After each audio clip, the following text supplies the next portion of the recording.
오늘 우리에게 주시는 하나님의 말씀은 예레미야 34장 1절에서 7절까지의 말씀입니다.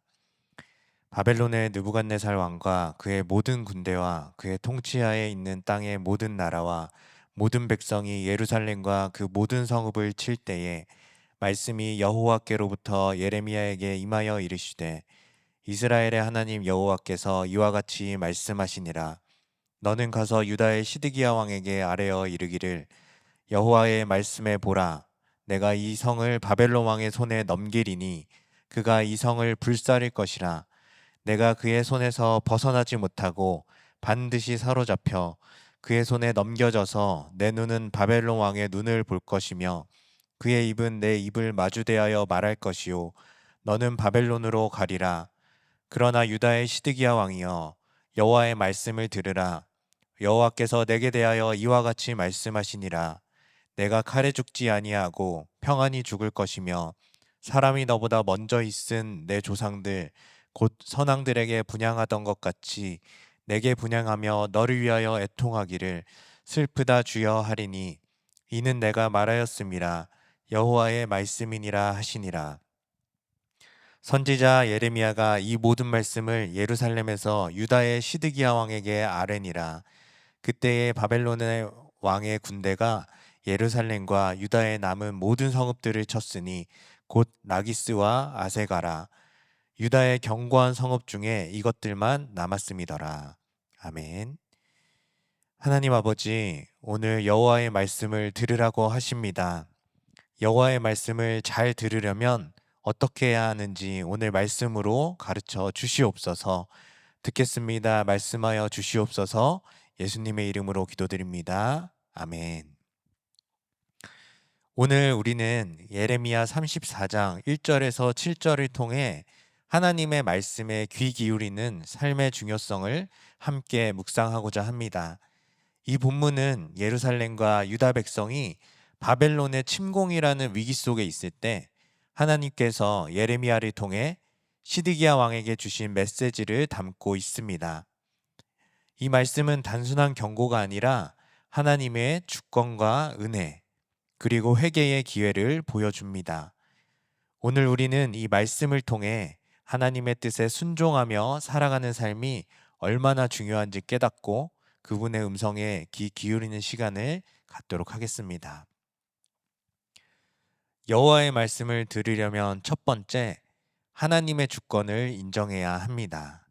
1절부터 3절까지 제가 읽겠습니다. 바벨론의 느부갓네살 왕과 그의 모든 군대와 그의 통치하에 있는 땅의 모든 나라와 모든 백성이 예루살렘과 그 모든 성읍을 칠 때에 말씀이 여호와께로부터 예레미야에게 임하여 이르시되 이스라엘의 하나님 여호와께서 이와 같이 말씀하시니라. 너는 가서 유다의 시드기야 왕에게 아뢰어 이르기를 여호와의 말씀에 보라, 내가 이 성을 바벨론 왕의 손에 넘기리니 그가 이 성을 불살릴 것이라. 내가 그의 손에서 벗어나지 못하고 반드시 사로잡혀 그의 손에 넘겨져서 내 눈은 바벨론 왕의 눈을 볼 것이며 그의 입은 내 입을 마주대하여 말할 것이요 너는 바벨론으로 가리라. 넌센스 퀴즈를 하나 드리겠습니다. 성경 인물 중에 가장 어릴 때 왕이 된 사람은 누구일까요? 네, 바로 느부갓네살 왕입니다. 4살 때 왕이 된 느부갓네살 왕이죠. 네, 실제로는 요아스입니다. 성전에 숨어 살다가 7살에 왕이 된 요아스 왕인데요. 네, 넌센스 퀴즈였습니다.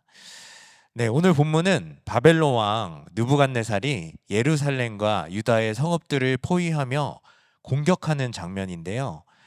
남유다가 멸망하기 2년 전 바벨론의 4차 침공 사건입니다. 이때 하나님께서는 예레미야를 통해 시드기야 왕에게 단호한 메시지를 전하시는데요. 내가 이 성을 바벨론 왕의 손에 넘기리니 그가 이 성을 불살릴 것이고 시드기야는 포로로 잡혀 바벨론으로 끌려갈 것이라고 선언하십니다. 그런데 유다 백성들은 예루살렘 성은 하나님의 성전이 있는 곳이기 때문에 절대로 함락되지 않을 것이라고 믿었습니다. 그러나 하나님은 이 재앙이 우연이 아니라 하나님이 이 성을 바벨론의 손에 넘기는 심판임을 분명히 말씀하십니다. 바벨론 왕이 두렵게 보일지라도 그는 실상 하나님께서 들어 사용하시는 도구일 뿐입니다. 유다 백성은 오랫동안 하나님의 말씀을 무시하고 우상을 섬기며 불순종의 길을 걸어왔습니다. 그 결과 하나님의 심판이 피할 수 없는 현실로 다가온 것입니다. 오늘 우리의 삶에서 두려움을 주는 상황도 하나님의 주권 아래 있음을 기억해야 합니다. 겉으로는 위기와 고난처럼 보이는 일들도 하나님의 선한 뜻을 이루는 도구가 될 수 있습니다. 그래서 고난이 축복입니다. 따라서 사건이 왔을 때 하나님의 말씀을 가볍게 여기지 말고 우리의 삶을 돌아보며 회개가 필요한 부분은 없는지 점검해야 합니다. 모든 사건이 회개의 사건이 되고 구원의 사건이 돼야 합니다. 하나님은 모든 것을 주관하시며 그분의 심판과 계획은 결코 틀림없기 때문입니다. 히스기야 왕의 이야기도 이와 비슷합니다. 아스루 왕 사네립이 예루살렘을 포위하며 조롱과 위협의 편지를 보냈을 때 히스기야는 두려움 속에서도 하나님의 주권을 인정했습니다. 사네립은 여러 민족의 신들을 멸하며 유다의 하나님도 구원하지 못한다고 비웃었지만 히스기야는 옷을 찢고 성전으로 나아가 하나님께 기도했습니다. 그는 사네립의 위협이 아닌 하나님의 주권 아래, 그는 사네립의 이 위협이 하나님의 주권 아래 있음을 믿었습니다. 적용 질문 드리겠습니다. 나에게 바벨론이 쳐들어온 사건은 무엇입니까? 그 속에서 하나님의 주권을 인정하십니까? 하나님이 계시다면 이럴 수 없다고 생각하고 계십니까? 저에게 바벨론이 쳐들어온 사건은 난임 사건이었습니다. 그 난임으로 인해서 생명과 모든 것에 대한 하나님의 주권을 인정하게 되었는데요. 결혼하고 5년 만에 아기가 생기게 되었습니다. 처음에는 결혼하면 바로 아이가 생길 줄 알았어요. 그런데 아내와 불안과 우울로 약을 먹게 되고 임신을 미루게 되었습니다. 저도 불안장애가 있기 때문에 함께 정신과를 다니면서 의사와 상담을 하고 임신 준비를 하였습니다. 약을 끊고 임신 준비를 하게 되었습니다. 그런데 아기가 안 생기는 것이었습니다. 그래서 산부인과에 가보았습니다. 그랬더니 난관이 막혀 있다는 판정을 받았습니다. 그때 든 생각은 요즘은 의술이 좋으니까 괜찮다. 병원만 잘 다니면 되지 뭐 라는 생각을 했고 별로 심각해하지 않았습니다. 그렇게 병원을 다니면서 아이가 생겼고 화학적 유산이 되었습니다. 그리고 다시 검사를 받았습니다. 아이가 유산이 되어도 제가 저의 죄를 보지 못하고 그럴 수 있다라는 생각만 들었습니다. 다시 검사를 받아보니 이번에는 자가살해 세포가 아내에게 있다는 것을 알게 되었습니다. 그래서 임신이 되면 태아를 공격하는 세포가 있다는 것입니다. 그때서야 예전 같으면 완전 사무엘의 어머니인 한나 같은 그 불임의 상황이구나 라는 게 깨달아져서 정말 하나님께 엎드려 회개하게 되었습니다.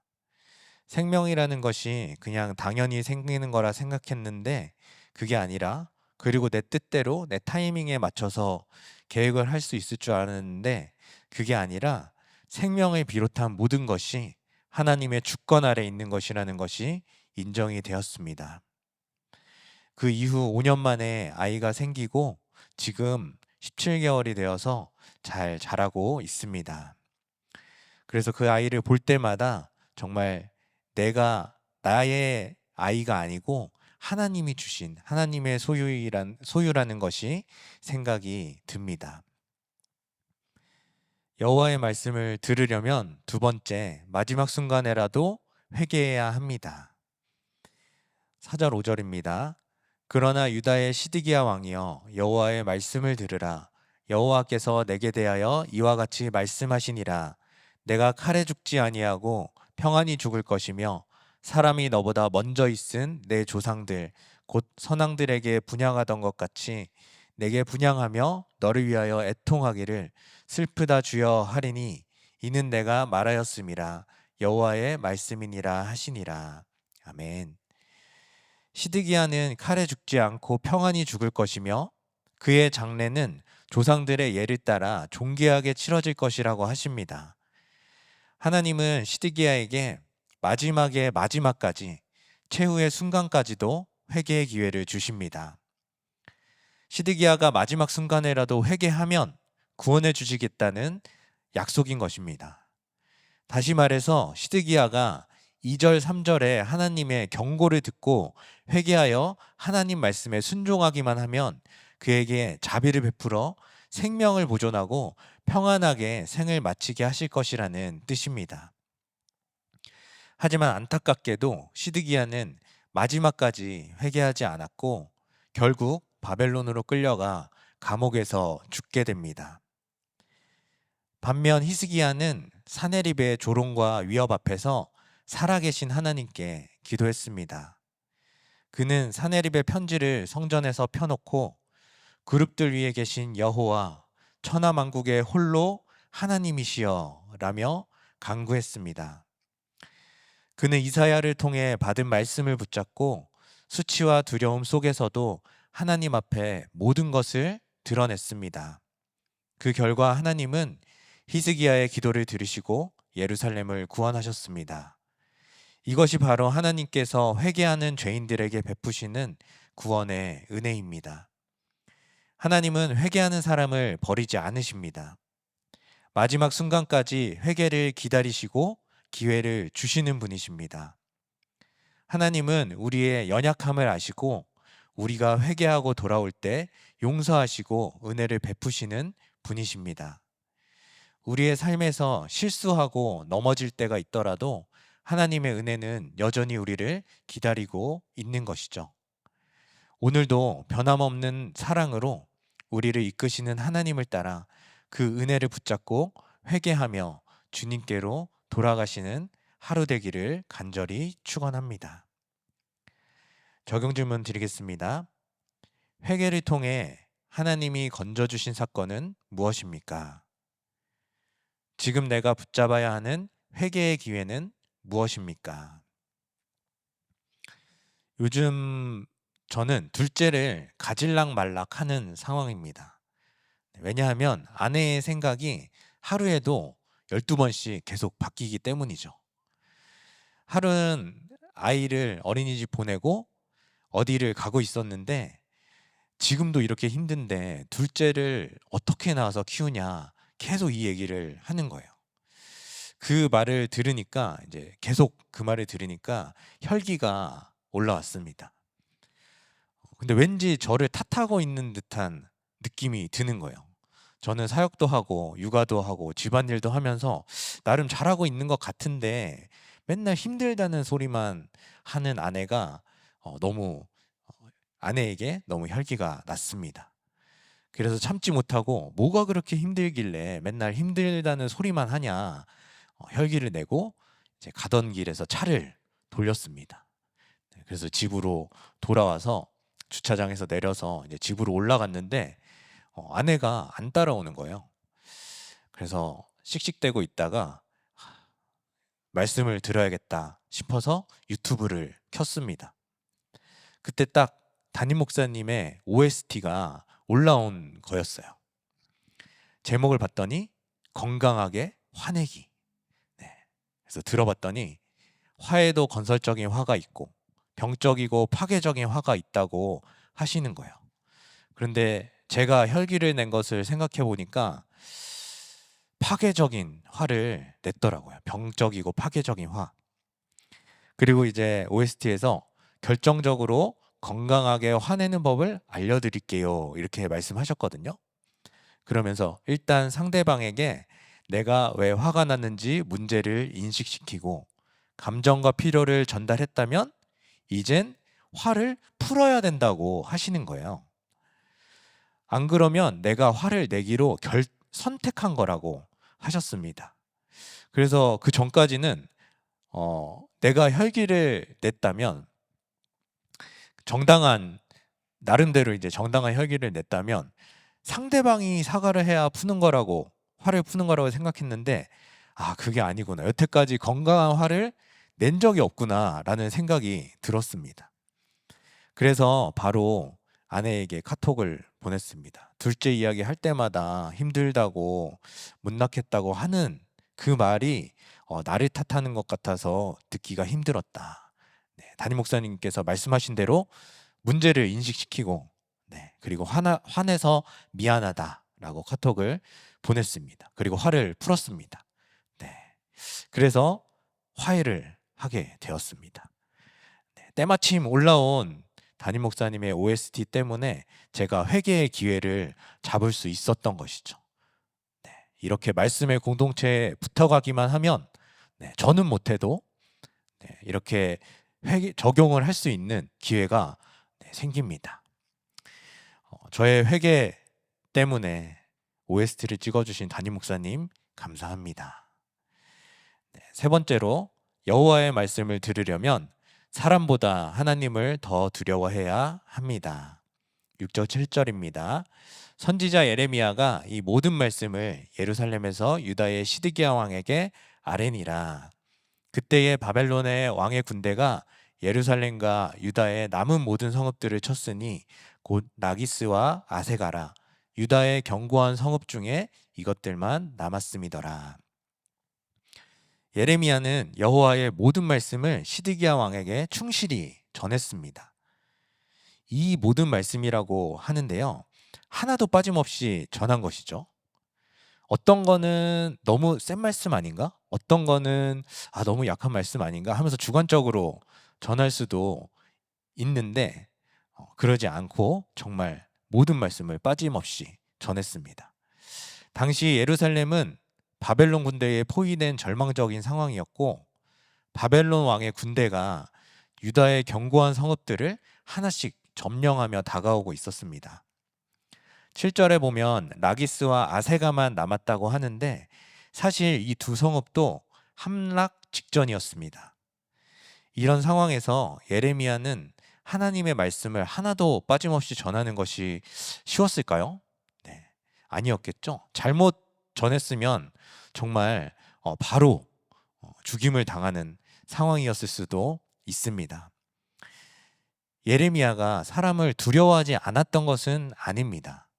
실제로 예레미야는 하나님의 말씀을 전하면서 많은 고초를 당하고 갇히기도 하고 우물에 갇히기도 하고 그리고 죽을까봐 두려워하기도 했습니다.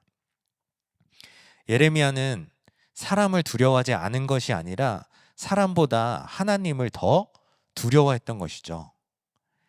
그래서 바벨론에 항복해야 한다는 말과 모든 하나님의 말씀을 전할 수 있었던 것입니다. 반면에 시드기야는 하나님보다 사람을 더 두려워했습니다. 시드기야는 예레미야에게 하나님의 뜻을 물어보기도 했어요. 하나님의 뜻이 무엇인지 궁금해하기도 했고 그 가운데는 하나님의 뜻을 순종하려고 생각했던 마음도 조금은 있었던 것 같습니다. 그러나 결국 시드기야는 하나님의 뜻에 순종하지 못했죠.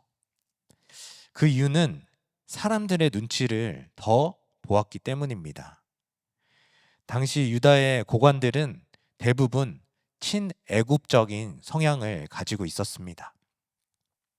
그래서 유다의 정책이 친애국적으로 갈 수밖에 없었고 시드기야는 이들의 눈치를 보느라 바벨론에 항복을 하고 싶어도 할 수 없었던 것입니다. 이렇게 하나님의 말씀에 순종하는 것이 현실적으로 쉽지 않습니다. 그래서 하나님의 말씀에 순종하려면 사람보다 하나님을 더 두려워해야 합니다. 또한 하나님을 두려워하는 공동체가 필요하고 함께 말씀 보고 기도해 주면서 한 걸음 한 걸음 적용해 나가는 것이 하나님 말씀에 순종하는 것이죠. 반면 히스기야는 예레미야와 같은 믿음을 보여줍니다. 그는 사내립의 조롱 앞에서 말씀을 붙잡고 기도하면서 하나님을 두려워했습니다. 그의 기도는 단순한 구원이 아니라 천하 만국이 여호와가 홀로 하나님이신 줄 알게 하소서라는 영혼 구원의 목적을 품었습니다. 이 히스기야의 기도는 오늘 시드기야와 다르게 하나님의 말씀에 뿌리를 두었기에 응답을 받았고 구원을 받았습니다. 하나님의 말씀에 순종하는 삶은 사람들의 눈치를 넘어 하나님을 두려워하는 믿음에서 시작되는 것입니다. 적용 질문 드리겠습니다. 내가 두려워하는 사람들의 평가는 어떤 것입니까? 사람들의 눈치를 보느라 하나님의 말씀에 순종하지 못했던 일이 있으십니까? 저는 사람들의 시선을 정말 두려워했던 사람입니다. 그래서 못했던 것이 정말 싫은 소리를 못했어요. 그래서 듣기 좋은 소리만 하고 그랬던 것 같은데, 그래서 예전에는 신방을 가도 말씀대로 처방하기가 너무 힘든 거예요. 사람 눈치를 보느라 큐티책을 가지고 신방을 가도 그날 말씀 그대로 하나님의 말씀을 전하면 되는데, 괜히 저 혼자 이 말씀은 너무 센데 하면서 이거를 들으면 기분 나빠하지 않을까, 더 힘들어지지 않을까, 괜히 인간적인 마음에 순화해서 얘기를 하고 그랬었던 것 같습니다. 그런데 제가 공동체를 잠시 떠났다가 다시 오고 그런 과정 가운데 우리들 교회의 큐티 사역에 대한 확신이 들고 말씀에 대한 확신이 들고 나니까 이제는 그래도 조금은 사람 눈치 안 보고 말씀대로 말할 수 있게 되었습니다. 최근에 청년 신방이 있었는데요. 한 청년은 공황장애로 군 생활이 힘들어서 잠시 병가로 휴가를 나와서 신방을 받은 청년이었어요. 그래서 가정에서의 힘든 점도 얘기하고 정말 착실한 첫째로 살아왔는데 둘째 동생이 이제 보석이라서 둘째가 너무 지랄 총량을 채우느라 본인은 지랄 총량을 채우지 못했던 거죠. 그래서 이제 군 생활하면서 그 힘든 것이 또 터져 나오고 이런 상황이었고요. 또 한 청년은 이제 조현병이 있는데 학교 생활을 하기가 너무 힘든 거예요.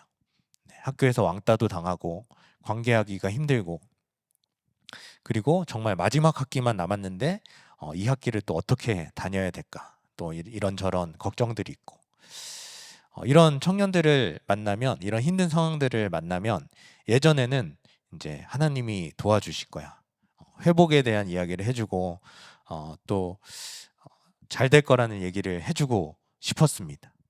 그런데 인본적으로 이제 인간적으로 안정감을 주기 위해서 그런 얘기를 하고, 또 괜히 저의 이제 인간적인 마음 때문에 그렇게 했던 것이죠. 그런데 제가 말씀에 대한 확신이 생기고 나니까 그 다음부터는 말씀대로 처방을 하게 되더라고요. 그날 말씀이 예레미야 27장 1절에서 11절 말씀이었고, 큐티인 제목이 메어야 할 멍에였습니다. 예레미야가 멍에를 메고 시드기야 왕에게 갔던 본문인데요. 그래서 너무 명확한 거예요, 하나님이 주신 말씀이. 그래서 지금 힘들더라도 멍에를 잘 메야 된다 하신다. 그래서 멍에를 잘 메자. 네, 이렇게 이야기를 해주고 왔습니다. 지금은 그런 얘기를 해도 이제 눌리지 않는 것은 인간적인 위로와 희망의 말로 사람들이 살아나는 것이 아니라 결국에는 말씀이 살리는 것이기 때문에, 지금 당장은 이 말을 듣기가 힘들고 이해가 안 돼도 지나고 나면 그 청년들이 공동체에 붙어가고 양육도 받고 훈련도 받으면서 살아나더라고요. 그래서 정말 하나님이 하시는 거구나, 말씀이 하는 거구나 라는 것을 정말 많이 우리들 공동체에 있으면서 보게 되었기 때문에 그렇게 이야기할 수 있는 것 같습니다. 그리고 그렇게 되기 위해서 우리는 말씀으로 이야기를 해줘야 하는 것입니다. 말씀을 맺겠습니다.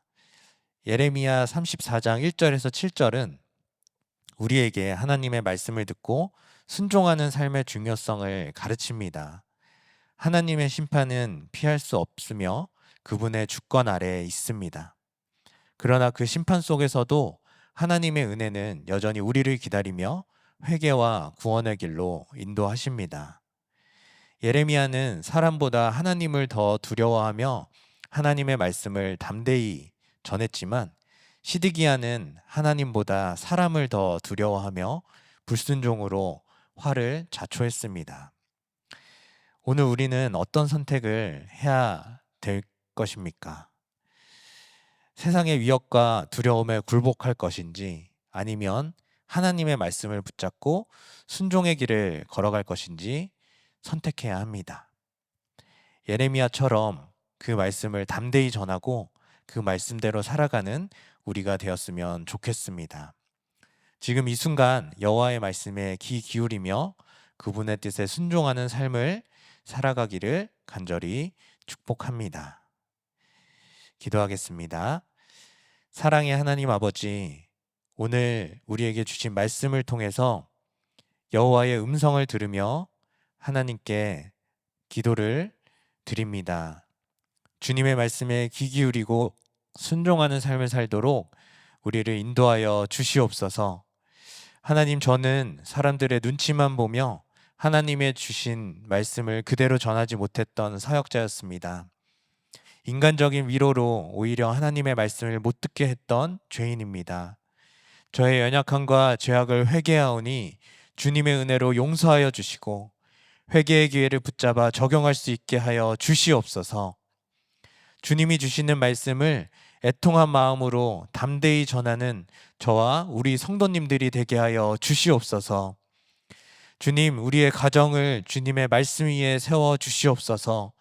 각 가정마다 주님의 주권을 인정하며 서로를 향한 사랑과 용서가 넘치게 하여 주시옵소서. 특히 난임과 같은 고난 속에서도 주님의 선하신 계획을 신뢰하며 기도하는 가정들을 위로하여 주시고 주님의 때에 응답하여 주시옵소서. 자녀들을 말씀으로 양육하며 주님의 길로 인도하는 가정 되게 하시고 모든 가정이 주님의 은혜로 평안함을 누리게 하여 주시옵소서. 하나님, 주님의 몸된 우리들 교회를 붙들어 주시옵소서. 자신의 약재료를 말씀과 함께 담대히 선포하는 예레미야와 같은 성도님들 되게 하여 주시고 교회가 세상의 두려움보다 하나님을 더 두려워하며 주님의 뜻을 따라 행하게 하여 주시옵소서. 우리들 교회와 모든 공동체가 말씀과 기도로 하나 되어 회개와 순종의 열매를 맺으며 세상 속에서 주님의 빛이 비추게 하여 주시옵소서.